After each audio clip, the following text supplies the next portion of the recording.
কি মুথের বাড়ি? না, এটা মধুর বাড়ি না। আপনি তো চিনলাম না। আমি ঢাকা থেকে আসছি, মোয়ের ক্লাসমেট। আমার নাম মাহিন। এই, তোমার কতবার বলছি আমার ভাঙা ছাতা দিবে না? আঙ্কেল, আমি মনে হয় একটু ভুল বলে ফেলেছি। মো বলেছিল ওর মামা বাড়িতে থাকে। ছাতা না লাগবো না, তুমি আসি একটা ফোন দিয়ে বলে দাও, আসার সময় যাতে স্যারের মায়ের সাথে চলে আসে। আঙ্কেল, মৌকে কি একটু ডাকা যাবে? আপনি তো মোয়ের মামা, তাই না? খড়গুলা ডাকছো তো ঠিক মতো? ঢাকছি তো। খেয়াল করছো তো যাতে পানি না ঢোকে? কখন থেকে আমি মৌয়ের কথা জিজ্ঞেস করতেছি, প্লিজ আমাকে একটু উত্তর দেন না। মৌ কোথায় আছে? দেখা করাটা খুব খুব জরুরি আঙ্কেল, একটাবার একটু ওকে একটু বলেন না। কি শুনো তোমার কথা? কার কাছে আসছো তুমি? মোর কাছে, তাই না? মোর সাথে তোমার দেখা হইব না। ওকে অসুস্থ, আমি তাহলে একটু বাইরে অপেক্ষা করি। 1 মাস ধরে মৌ ক্যাম্পাসে আসে না। ফোন দিচ্ছি, টেক্সট দিচ্ছি, ফোনটাও বন্ধ। টেক্সটের ও তো কখনো এরকম করে না। একটু বলেন না প্লিজ। মন করছে, তেমন করছে, কি করছে এত জানার আমার দরকার নাই। তুমি যেখান থেকে আসছো সেখানে চলে যাও তো বাবা, যাও। মোর সাথে লেখাপড়া করো, মানে তোমরা দুজন বন্ধু। কিছু জানো না তুমি? মৌ নাই। নাই মানে? মৌ মারা গেছে। পোলারা দেখো বৃষ্টিতে ভিজা কেমন শীতে কাঁপতাছে, আমার না খুব খারাপ লাগতাছে। আমার খারাপ লাগতেছে, আমি কি করবো? একটা কমল রেখে দিব তারে? মেয়ে মারা গেছে শোনার পর বেহায়ের মতো দাঁড়ায় আছে। এতবার বললাম যাও গা, তাও যায় না। মানুষ তো কত অসহায় যে লাগতাছে পোলাডারে। একটা কাজ করো না, একটা গামছা নিয়ে যাও, গা হাত পা মুইসা একটা ছাতা দিয়ে ওরে বিদায় করে দাও। তোমার না বলছে মরিচ আর পেঁয়াজ দিতে, জানিয়ে দাও। কি রে, তুই দাঁড়াচ্ছিস কেন? যা, তুই পাগল হয়ে গেছে।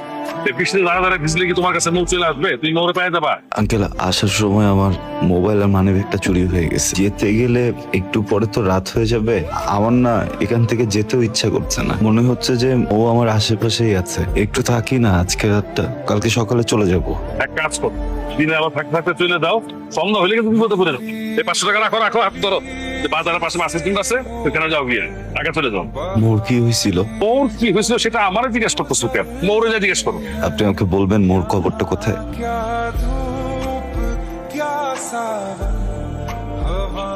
মৌ, আমার অনেক কান্না পাচ্ছে মৌ, বুক ভেঙে কান্না আসতেছে, কিন্তু আমি কাঁদবো না। কারণ আমি জানি পরিবারে কেউ মরে গেলে আপন মানুষ কাঁদলে নাকি মৃত ব্যক্তির খুব কষ্ট হয় মৌ। আমি তো তোমাকে অনেক ভালোবাসি না, এখনো বাসি। আমি তো কখনো তোমাকে কষ্ট দিব না। এত ভালোবাসার পরে কেন আমাকে ছেড়ে চলে আসছো তুমি? আমি কি অনেক বড় ভুল কিছু করে ফেলছি? আমাকে একটাবার বলতা, আমি সব ঠিক করে ফেলতাম মৌ। এখন কি করব আমি বলো? আমাকে তোমার মামা বলছে এখান থেকে চলে যাওয়ার জন্য মৌ। আমাকে এখানে নাকি থাকতে দিবেন না। কি করবো বলো না? আমার না যেতে ইচ্ছা করতেছে না।